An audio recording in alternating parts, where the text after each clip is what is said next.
Hey, good morning. Good morning, internet person. How are you? How is your day going so far? Not sure if you're watching this in the morning or at night, but right now it's 10 a.m. here in Minneapolis, Minnesota.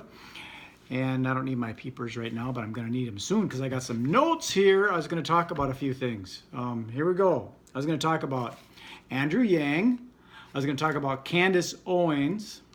I was going to talk about the job model. And I was going to talk about the victim mentality. And I was going to talk about the struggles of business and the cost of living for consumers and the price of healthcare with consumers. So that's a lot to cover, but I'm just going to mix it all together. And it's so normally I talk about entrepreneurship and business and all that, but in pure what do they call it? Transparency. The reason I'm doing this is because this Andrew Yang guy has been getting me a lot of traffic on my videos. And Candace Owens has been getting me some traffic on my blogs. So I'm doing it for the traffic.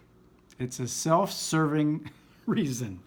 But watching the Andrew Yang stuff, it's pretty interesting because he seems like he knows what he's talking about with this whole freedom dividend because we're living in different times. I mean, the old model that there used to be with the dollar per hour compensation, it's hard still for people to make ends meet. Because like rent here, we live in an apartment in the west side in Minnetonka, and our rent, my wife takes care of that, so I don't know what it is, but it's like $1,500 or $1,800 a month.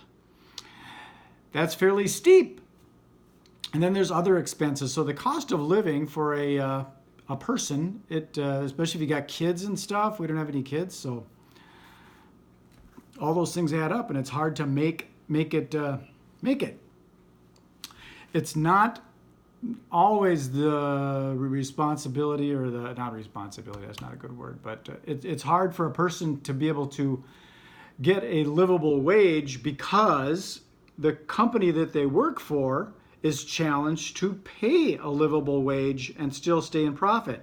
Now, a business, they run into issues because they've got to deal with workman's compensation, they got to deal with insurance, they have regulations and stuff they have to deal with, like a restaurant and stuff has got to deal with all sorts of inspections and all that kind of stuff. They've got the rent for their facility, if they've got their brick and mortar store, there's all those situations. So it's hard for them to pay a substantial wage, the hourly wage for these people.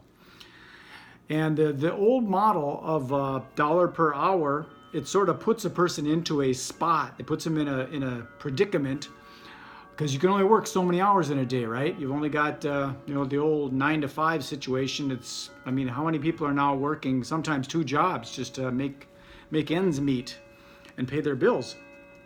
And that's no fault of the business, and it's really no fault of the consumer or the employee or the employer.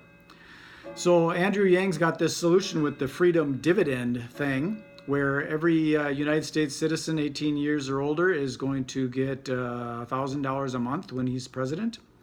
It makes sense, one, in that what it's doing is it's taxing business in general from the whole country, and that goes back into the consumer that's local, into the local community, and those people will then spend that money on groceries or shoes or a night out with the family, or they'll put it back into the community again. So the businesses that are in the community will benefit because they'll start getting some business. Like you see a lot of malls, people go to the mall just to go window shopping, but do they actually buy anything from these merchants? Can they afford to make purchases? So that ends up being a challenge for these merchants because of companies like Amazon kind of putting them out of business. It's hard for these merchants to actually make any money because I've seen it in stores. You go into the store and someone takes a picture of something and they're basically capturing it on their phone because they're going to buy it. They're going to research it in the mall. Then they're going to go on Amazon to buy it because they can find a cheaper price because there's price wars going on Amazon. So all of these things kind of interweave all together, and I think it'd be a good presidency having Candace Owens for president to take care of the culture and the community because she's not of the victim mentality, she's of the victor mentality, where a person can actually get creative and start not being taken care of by the government, like welfare and all that. The thing is with that kind of distribution of wealth, if you will, is the person has an incentive to stay below a certain income. And that just incentivizes them to stay on welfare. So that system isn't working all that well. So I like Andrew Yang's concept of the freedom dividend, of redistributing this wealth. It's kind of like us as shareholders in the United States economy. If businesses are going to do business on our land, in our country, then they need to pay some of the dividend, the taxes. And I know that right now there's loopholes that are legal loopholes for a business to avoid some of these taxes because of the way that they structure their business.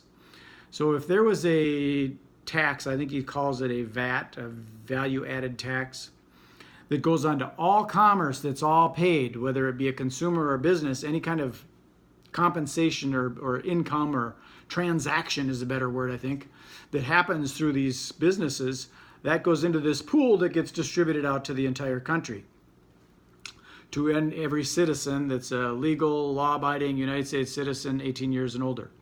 And then, so this would be, the little tax would be applicable to every Starbucks cup of coffee, every gallon of gas that's pumped at a gas station, every transaction from Amazon, every YouTube driver, every Facebook ad, every Google search, every dollar that's transacted in the United States of America gets affected by this pool, and then the pool gets distributed back into the local communities to have a trickle-up economy, and it would help every small, rural, urban, or otherwise even suburban cities to better the economy. Anyways, that's all I got for now. If you would subscribe to my channel and share this video with some other people if you think this is of interest, much appreciated. Other than that, I'm going to go to a martial arts tournament at my old karate school, over at my old school that I grew up in Fridley, Minnesota. Okay, peace, love, and happiness. This is MagicBrad signing off. Enjoy the rest of your day. Be well. Thank you very much. And the crowd goes wild.